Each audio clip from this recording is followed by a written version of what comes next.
Well, I got into it kind of by accident. I never really aspired or dreamed to be a coach. Getting into it, when I finished playing, I had an opportunity to go overseas, but I still had some classes to finish, so I chose to finish those classes. And when I was finishing those classes, my 5th year of school, one of the assistant men's basketball coaches at SUNY New Paltz actually became a head coach at Bard College, and he kind of just asked me if I wanted to come over and help from time to time. So I would come over and just play with the guys and just help from time to time. And then, I kind of liked it. And then that led to me going back to New Paltz and being as an assistant for 2 years. And then that led to me, going to back home to New York and becoming a freshman head coach at St. Mary's High School, which at that time was a very powerful school in the country. It had a top 50 rankings in the country year after year. And then I was able to take over that program for 2 years. We had some pretty good success, some pretty good players. And, then Coach Evans actually got the job here, and he was one of my assistants at New Paltz as well. And he kind of, told me I should come check this out and, maybe give up a little bit of the power that I had at St. Mary's to come down and be a Division I assistant. And I came down, did that for 6 years, and now I'm here. And I think in between those, as well, I also coached AAU, which was very, rewarding. I had good players like David Ebanks, who was a pro, Scott Machado, who's in the league as well. So, it's been pretty rewarding. Kind of got in by accident, but now I really love it.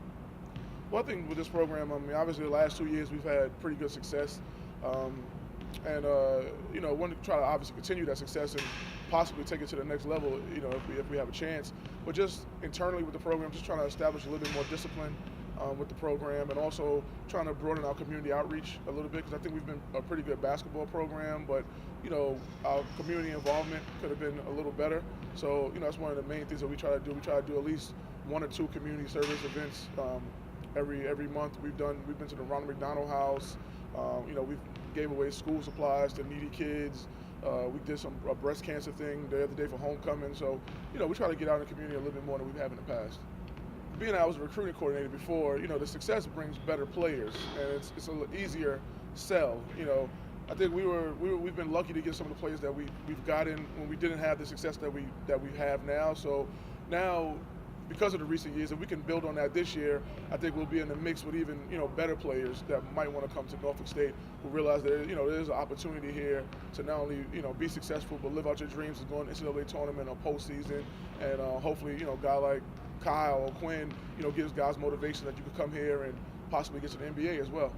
Well, just from even before, we never really try to go after, for the lack of a better term, MEAC level kids. We always tried to, even when I was a recruiting coordinator, we tried to at least recruit a level or 2 above us, so we can possibly get a quality kid that maybe doesn't belong in the MEAC per se. But now, because of the last 2 years, and we have been ranked, top 25 mid-major the last 2 years, that we are able to go in now and battle for kids that probably we never would have had a shot at getting before. So now, we're able to get in there and go kind of blow for blow with some of these other programs. I think our versatility, like I mentioned about this year's team, I think that's a big plus for us. Guys who can play multiple positions. Guys that if when we're out of conference we can play big, and when we're in conference we can play small if need be. Guys who are long and athletic, who kind of get out and pressure the ball a little bit, so we can keep up with our full court stuff and our half court pressure. And we also like guys with some size too. I think the day and age of just getting 5-foot guards is over with. I think we've had some success with bigger guards and bigger players, so we're trying to hopefully continue that in the future. I think with all of us being in the 30s, the recruits kind of could relate to us a little bit better than maybe an older staff. Some of the same music they listen to, we listen to. Some of the same terms they talk, we can talk about with them. So I think they feel a connection when they do come here, and they see that these guys are in a sense cool, but yet they also see when they were in practice we're hardworking and we're very focused.